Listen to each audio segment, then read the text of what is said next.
வணக்கம். இன்னைக்கு என்ன வீடியோல பார்க்க போறோம் அப்படின்னா, வெயில் காலங்கிறனால நெறைய பேருக்கு வாய் புண்ணு, அல்சர் இதெல்லாம் வருதுல்ல. இது செஞ்சு சாப்பிட்டீங்க அப்படின்னா, உங்களுக்கு வாய் புண்ணு, அல்சர்லாம் வேகமா குணமாயிடும். ஆமாங்க, மணத்தக்காளி கூட்டு தான் செய்ய போறோம். வாங்க எப்படி செய்யலான்னு பார்க்கலாம். இப்போ அதுக்கு என்னென்ன தேவைங்கிறத பார்த்துடலாம்.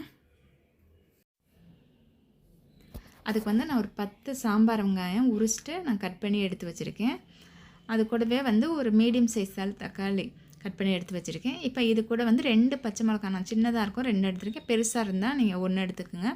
கூடவே கொஞ்சம் கட்டி பெருங்காயம், இது கூட ஒரு கட்டு அளவுக்கு கீரை, மணத்தக்காளி கீரை வந்து நல்லா க்ளீன் பண்ணிவிட்டு கட் பண்ணி எடுத்து வச்சுருக்கேன்.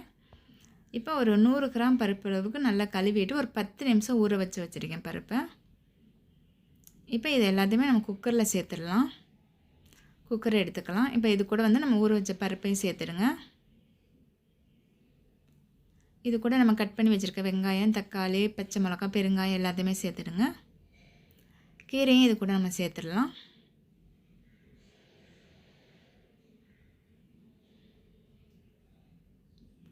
இப்போ இது கூட வந்து நம்ம வந்து இதுக்கு தேவையான அளவு உப்பு, 1 ஸ்பூன் வந்து தனியாத்தூள்,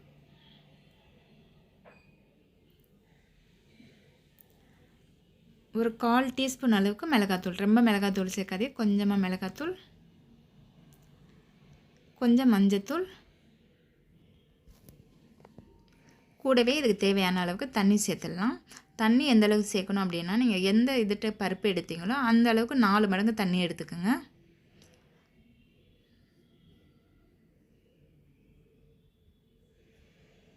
இப்போ ஸ்டவ்வை வந்து ஹையில் வச்சுக்கோங்க. நான் இப்போ நல்லா கொதி வர கிண்டி விடுங்க ஃபஸ்ட்டு.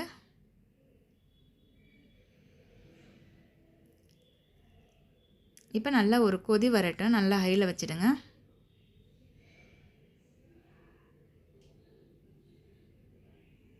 இப்போ நல்லா ஒரு கொதி வந்துடுச்சு. இப்போ மூடி வச்சிடலாம்.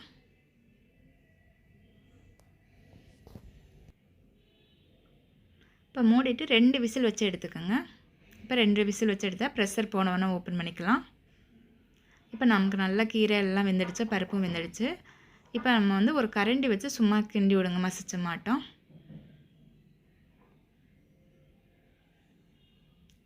இப்போ நமக்கு இதுக்கு வந்து தாளிப்பு சேர்த்துக்கலாம். இப்போ ஒரு பாத்திரம் வச்சுக்கோங்க. கொஞ்சமாக ஆயில் சேர்த்துக்குங்க. ஆயில் நல்லா சூடாகட்டும். ஆயில் நல்லா சூடானதும் இதில் 1/2 ஸ்பூன் அளவுக்கு சீரகம், இதில் ஒரு கொத்து அளவுக்கு கறிவேப்பிலை. இப்போ கறிவேப்பிலையும் நல்லா பொரிஞ்சிருச்சு. இப்போ நம்ம ஏற்கனவே ரெடி பண்ணி வச்சுருக்க கூட்டு சேர்த்துக்கலாம்.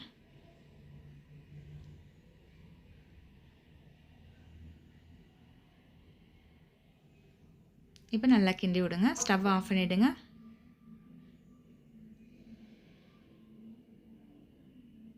அவ்வளோதாங்க, சூப்பரான மணத்தக்காளி கூட்டு ரெடி ஆகிடுச்சு. இதே மெத்தடில் செஞ்சு பாருங்கள், ரொம்ப நல்லாயிருக்கும். இந்த வீடியோ பிடிச்சிருந்ததுன்னா லைக் பண்ணுங்கள், உங்கள் ஃப்ரெண்ட்ஸ்க்கும் ஷேர் பண்ணுங்கள். இந்த வீடியோ அப்படின்னு சொல்லி கமெண்ட் பண்ணுங்கள். மறக்காமல் என்னோடய சேனலை சப்ஸ்கிரைப் பண்ணிவிடுங்க. நன்றி. அடுத்த வீடியோவில் பார்க்கலாம்.